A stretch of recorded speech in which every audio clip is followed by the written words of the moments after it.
few months back and I saw a rustic looking coat rack for sale, and I thought it looked interesting. I said, you know, I'd like to make one of those. So I did.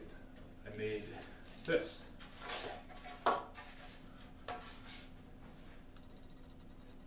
found these hooks at a warehouse garage sale, and I kind of sculpted this wood.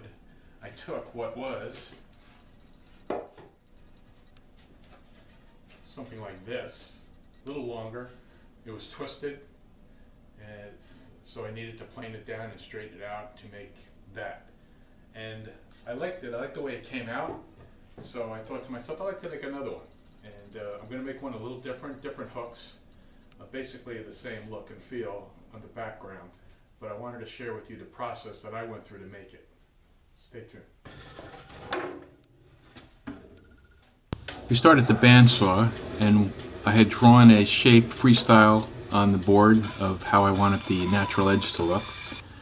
So from here, it's just a matter of following those lines in the bandsaw. Just take your time. Now that I have the ends set from the bandsaw, this is where the sculpting comes in. I took my grinder with a 60 grit pad on it, and I just sanded the edges down, make them narrower so that they slope in. They slope down from both ends.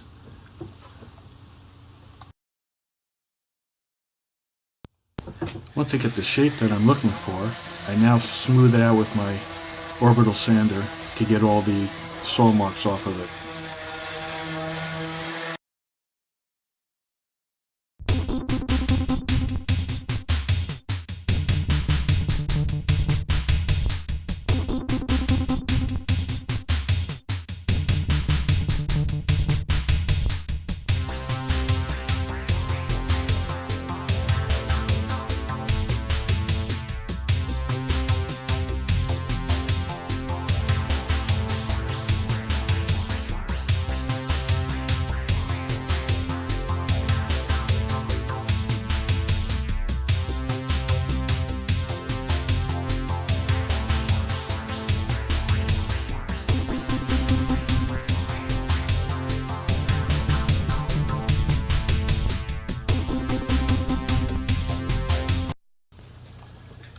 My next step is to cut the railroad spikes to length. So the width of the board is 1.5 inches, and I want them to extend out 3 inches. So I'm cutting these down to 4.5 inches. And the metal isn't too rigid, so that I felt I could use my hacksaw to get through it. It took a little bit of work, but it was a good workout.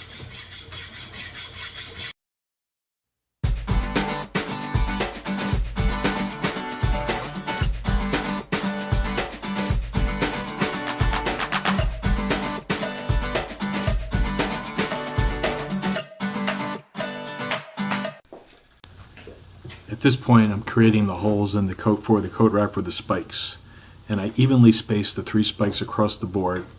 I outline the perimeter of the back edge of the spikes, and I used a drill bit that was close to the width of the spike to drill the holes through. And now I just refine that hole with my chisel, and I want to keep a tight fit, so I keep checking it to make sure it's still tight, but I want to get those corners square so that it will fit in nicely and tightly.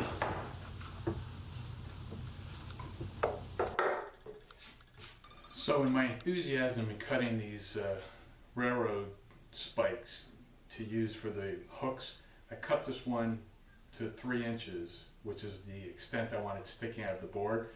But I didn't compensate for the fact that I wanted to go through the board, which is another 1.5 inches.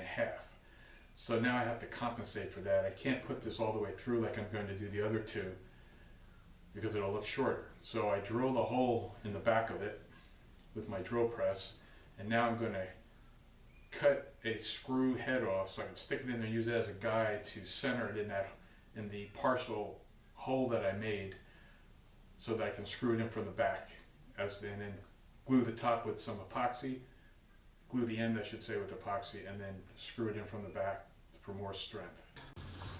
So I decided to use my hacksaw to cut off the head of a screw so that I can stick it in the end of the of the spike to use as a guide.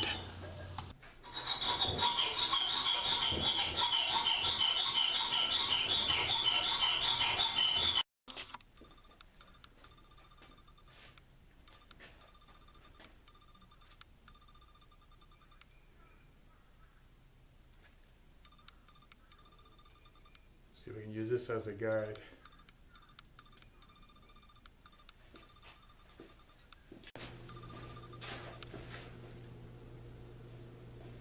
The next step is to distress this, make this look old, so you can use your imagination.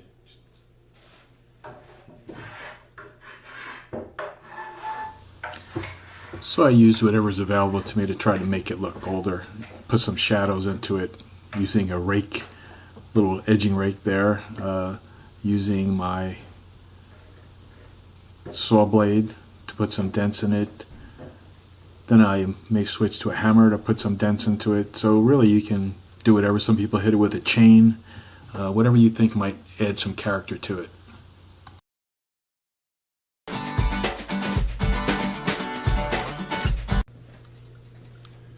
And now we're ready for some paint. I'm using a Mission Oak stain on this.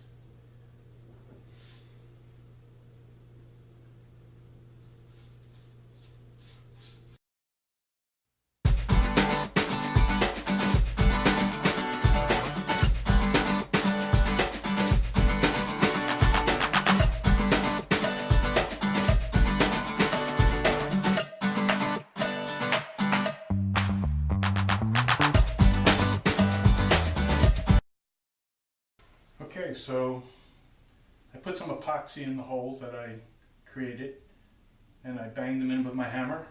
This one I screwed from the back and put some epoxy on the tip, and it seems to be very sturdy. It's all stained and ready to go. Hope you enjoyed seeing this. I hope you learned something from it. If you like what you saw, please click the like button below and subscribe to my channel. Thank you. Thanks for watching.